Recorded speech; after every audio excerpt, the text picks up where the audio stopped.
So one thing, of course, is that, there was a time where giftedness was considered primarily high intellectual ability and academic achievement. And now giftedness is viewed more broadly.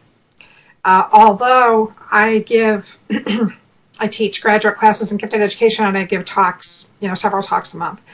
And we have 5 areas of giftedness, right, that are acknowledged by the federal government and hopefully by school districts. There's intellectual, academic, creative, artistic, and leadership. And I always say creative, artistic, and leadership are sort of the stepchildren of gifted education because they're not readily addressed. So across the various types of giftedness and also the levels of giftedness, if there's one thing that we can say with all of that diversity within gifted children, is that they are characterized by complexity and unique developmental trajectories. And so that notion will underscore the rest of this presentation. To take it a little bit further, one of the definitions /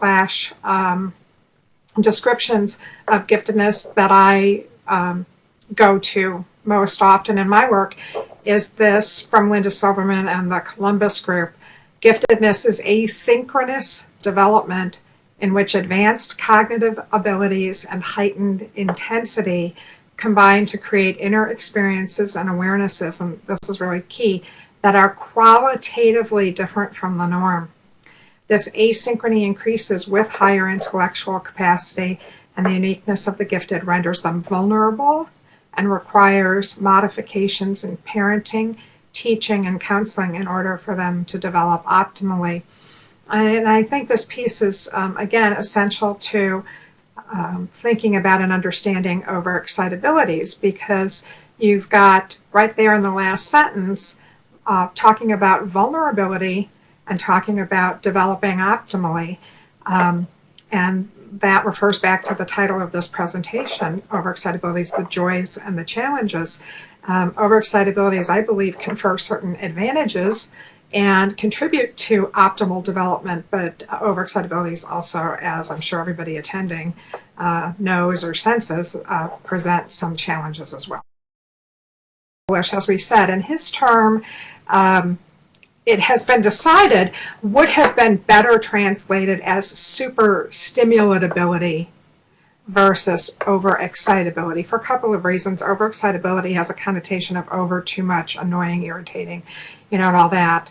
And plus, excitability is more indicative of an external response or display, and that stimulation, the excitability, can actually be internal as well. So I just wanted to throw that out there. So Dabrowski said overexcitabilities are a key component of developmental potential, in addition to those special talents and abilities.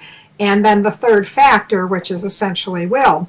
And some of you may be familiar with Renzulli's 3-ring model of giftedness, and he has task commitment in it. So it's sort of key. The third factor is, do you decide to activate your abilities and utilize your abilities and apply them, right?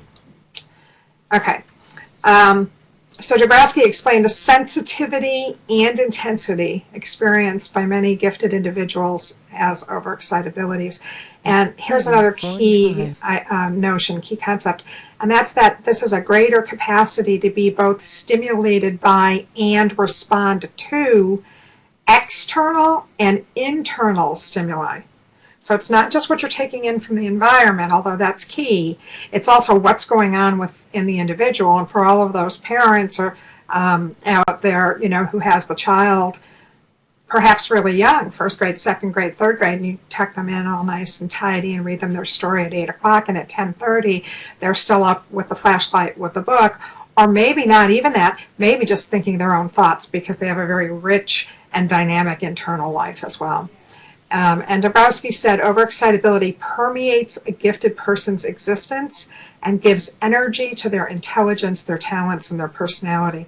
So there are 5 types of overexcitability: psychomotor, sensual, intellectual, imaginational, and emotional, and we'll look at each of those individually now.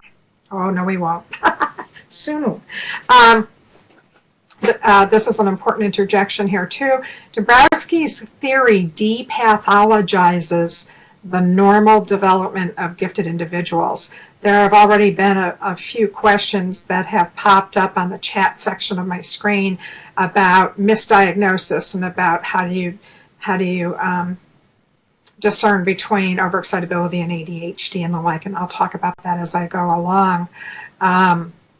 So a little bit of a review here already. Sensitivity and receptivity to stimuli, both internal and external, are viewed as a normal part of gifted development. Overexcitabilities and superstimulatability has been likened to an aperture in a camera, and the aperture being wide open and taking in much. But there's also much going on internally again. It's an intensity of experience, physicality, thought, affect, and imaginings, and these are all part and parcel of the development of gifted individuals. Now, I should say that a gifted individual can have 1 or 2 or multiple or all of these overexcitabilities at significant levels, or they may have none. I've worked with, frankly, just a handful of extremely gifted individuals who were not intensely intense. That was kind of tautological, but you know what I mean. That's rare.